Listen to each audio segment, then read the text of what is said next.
Good morning, listeners. This is Angel bringing you your health and science update.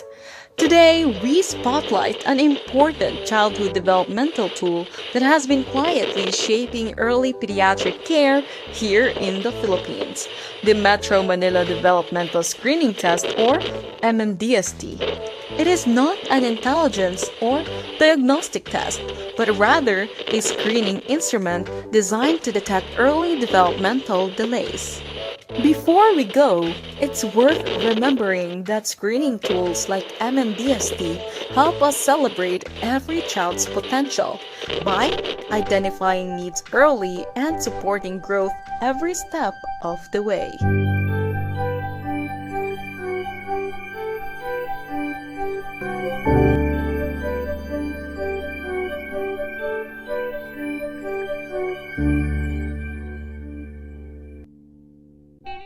Hi everyone, today we'll walk you through the Metro Manila Developmental Screening Test or MMDST and take a closer look at what it is, why it matters, and how it works. Around the world, about 30 to 50% of children with developmental disorders are not identified until they reach school age, which means they miss the chance for early support. Here in the Philippines, study shows that roughly 1 in 9 to 1 in 5 Filipino children show signs of developmental delay at some point during early toddlerhood, and in many cases are still not detected early because screening is not always accessible. This is where the MMDST becomes especially helpful because it gives health workers a simple and reliable way to notice possible developmental delays early instead of waiting until a child is already in school. When signs are seen sooner, families can be guided earlier, support can start earlier, and children are given more time to build the skills they need as they grow.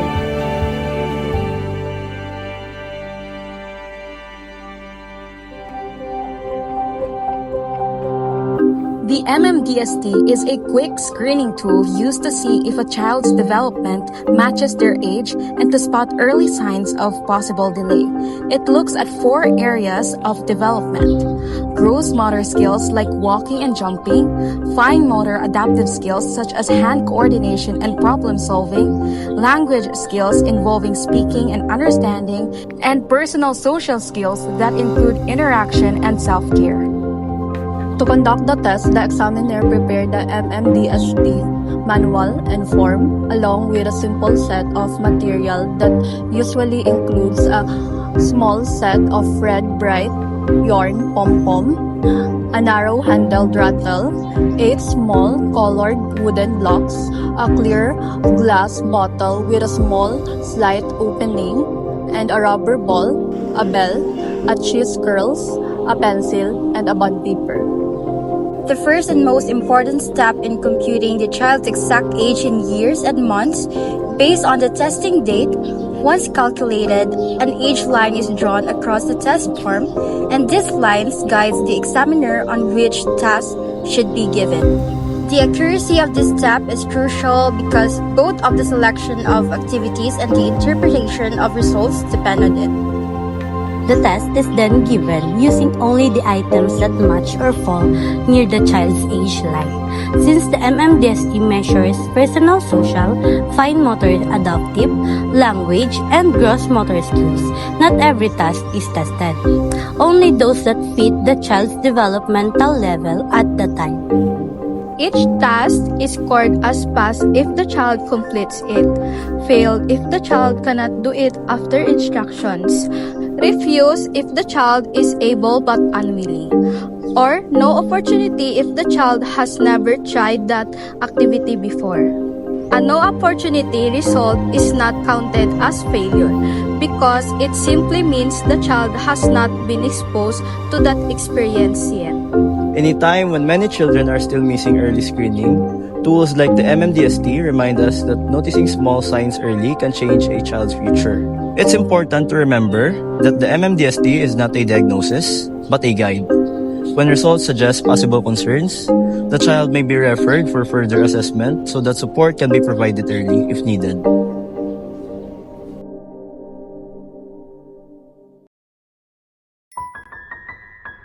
So, mag-start na tayo, ma'am, ha? So, magandang araw, ma'am. Magandang araw, ate. Ano po pangalan natin, ma'am? Marife. So, ikaw, ate, anong pangalan natin? What's your name? Ayesha. Okay, good morning po. So, ma'am, ako po si Arian Lagdamen at kami po ng mga kasama ko ay mga nursing students po. At kami po ay magsasagawa ng Metro Manila Developmental Screening Test or ang tinatawag natin na MMDST. Ito po ay test para malaman po ang progress ng development ng inyong anak kung tama po ba sa kanyang edad yung kanyang paggalaw, ang kanyang pagsasalita at kung tama din po sa kanyang edad kung paano siya halubilo sa mga tao. So, ang gagawin po namin, ma'am, maglalaro lang po kami. Magtatanong po kami sa kanya ng mga simpleng tanong. May papagawa kami na mga bagay na kung kaya niya po gawin. So, hindi po ito exam na bagsak po or pasado siya. Ito po ay parte lamang ng test upang malaman po kung yun nga po, sang-ayon po sa kanyang edad, ang kanyang pagkilos, paggawa ng mga bagay. So, wag po kayong mag-alala kung hindi niya po kayang gawin yung mga ibang bagay kasi ito po ay parte lamang po ng test namin. So, say okay lang po ba sa inyo, ma'am, na gawin namin ang test na ito para sa inyong anak? Okay lang po. So, ikaw, ate, okay lang sa'yo? Opo. So, magagawa po kami ng test, ma'am. Kami lang po dalawa ng inyong anak. So, pwede po, ma'am, pwede na po kayo umalis muna at iwan kami ni ate Ayesha. Okay ka muna. Huwag ka kabahan. Mag-play lang tayo dito. Saan ka nag-school dito? Saan ang room mo? Saan ang room mo? Malayo yung room mo. Hindi mo. Doon? Saan yung room mo? Ay, doon sa dulo. Okay. So, first, ang gagawin natin, magbihis ikaw. Sige, tayo ka muna, ate. Tago si ate Ayesha. Sige nga, try mo nga paano magbihis. Pakita kay ate kung paano ka magsuot ng damit. Wow, marunong si ate.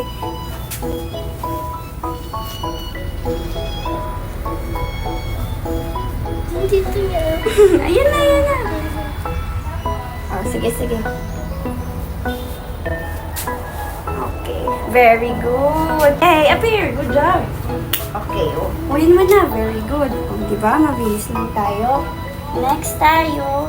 Next natin na gagawin. Ito. Diba, marunong ka na magsulat? Marunong ka na magsulat? Okay. Gagawa tayo, mag-drawing tayo ngayon. Okay. Ito sa'yo, ate. Ito yung pencil mo. Hawak ikaw. Gayahin mo lang si ate, ha? Mag-drawing tayo. Okay, mag-drawing tayo ng square. Alam mo yung square? Okay, si ate mauna, ha? Oh. Ikaw naman, ate.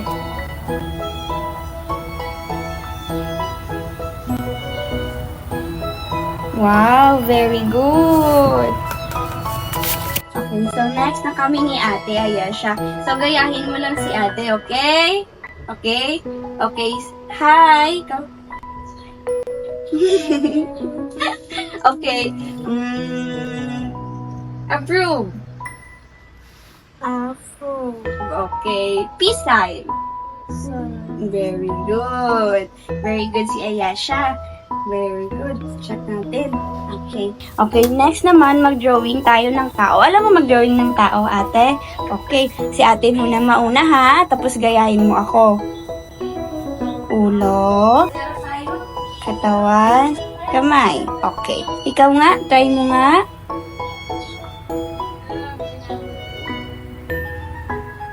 Wow, very good. Next naman, tao pero may paa na siya. Okay, gayahin ulit si ate, okay?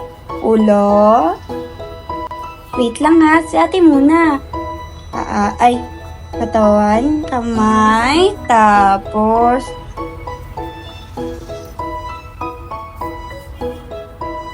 okay, ikaw na.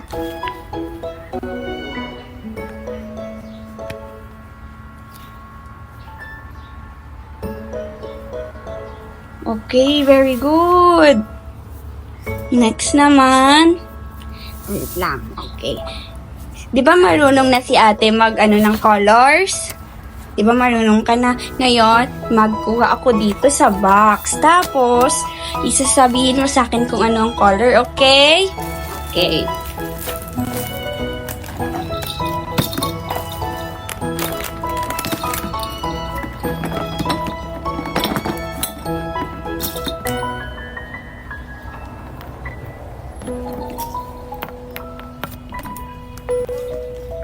Okay. Meron ako ditong, anong shape ito?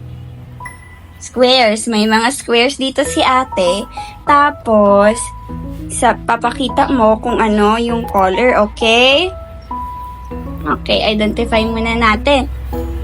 Anong color ito, ate? Green. Green. Very good. Eto, anong color ito? Red. Ito. Very good. Ito. Blue. Wow. Very good. Ngayon, gayahin mo si ate. Magtanong ako kung anong color, tapos ipakita mo ha. Magpili ka dyan, tapos ipataas mo ha. Ipakita mo. Okay? Okay. Saan dyan yung color blue? Very good. Saan dyan yung color red? Very good. Saan yung color yellow? Wow, galing. Saan yung color green? Okay, very good. Perfect. Okay na, very good si ate. Ay, yes, siya ba? Lagay natin ulit dito sa box. Next na tayo, ha?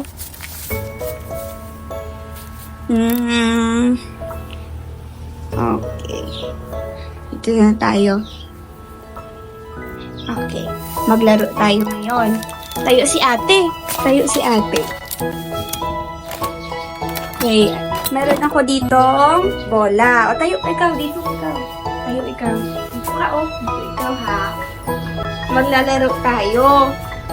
Ipapasa ko sa iyo yung bola, tapos ipasa mo din sa akin. Okay? Practice muna tayo. Catch mo, ha? Okay. Tapos, ipasa mo sa akin. Okay. Very good. Gawin natin siya 5 times. Okay? 1, 2, 3, 4, 5. Okay, very good. Bilis lang. Very good si ate. Upo muna, ate. Okay. So, last na lang ang gawin natin. Tapos, hinta tayo dito para doon o para madami tayong space, ate. Sige, sama ka kay ate. Sama ka kay ate. Doon tayo sa labas.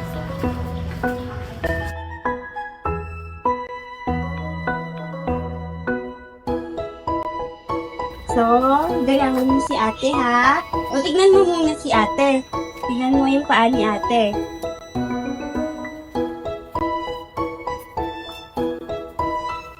Ito yung mauna natin. Sa likod, sa harap. Likod, harap. Okay? Likod, harap. Okay? Pag-gets mo? Okay. Okay. Ulit tayo. Ganito. Ito una. Ganito sa likod. Mali si ate. Ganyan, Ito. Likod. Likod. Okay. Ito. Likod. Okay? Sige. Okay. Ready? Ulit, ha? Gayahin si ate. Slowly lang. Ready? Okay. Heel. Toe. Heel. Toe. Heel. Toe. Heel. Toe. Sige pa, ate.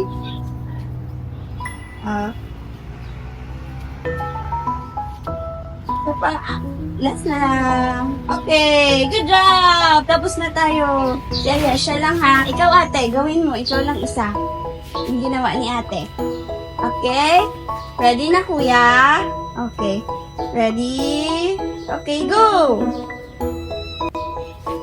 Go! Tama! Okay, tama! Okay, yay! Good job! Yay!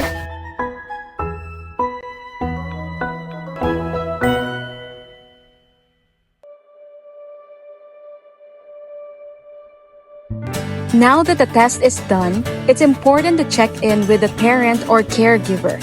Ask them, does what we just saw today reflect how your child usually behaves?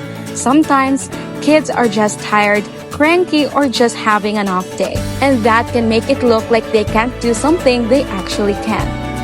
Talking about the results, it's best to use simple, reassuring words. Instead of saying abnormal or questionable, focus on sharing what the child was able to do and what skills will keep an eye on. If the child did well, praise them for their efforts and let the parents know that their child is growing just as they should. Each task that a child couldn't do that falls completely to the left of the age line is marked as a delay. Then we look at the pattern. 2 or more areas with multiple delays equals abnormal. 1 area with multiple delays plus another area with 1 delay and no passes equals abnormal. 1 area with multiple delays, questionable. 1 or more areas with single delay and no passes is also questionable. If the child refused many tasks, untestable. The goal is not to label the child, but to understand how they're growing and what support they might need. Catching small delays early gives families time to guide their children so they can build confidence and skills at their own pace. Hi, I'm Marian. Today I had the chance to work one-on-one with Ate Aisha during the MMDST or Metro Manila Developmental Screening Test. Ate Aisha shows cooperation and I can say that she enjoyed the process. She passed every test that falls under her age, which made me so grateful and proud of her. It was such a unique experience because I got to see how she responds in her own way. Sometimes she is shy, sometimes curious, and sometimes just full of energy. Every little movement, every smile, even every hesitation told me something about their development, and it really made me realize how important these early screenings are. After going through the procedure, what really stayed with me is how small moments can reveal so much. It reminded me that this test isn't just about ticking boxes. It's about understanding a child, noticing their strengths, and seeing where they might need support. Being part of that process, even for a short time, gave me a deeper appreciation for the work we do and for how early attention can make a real difference in a child's life.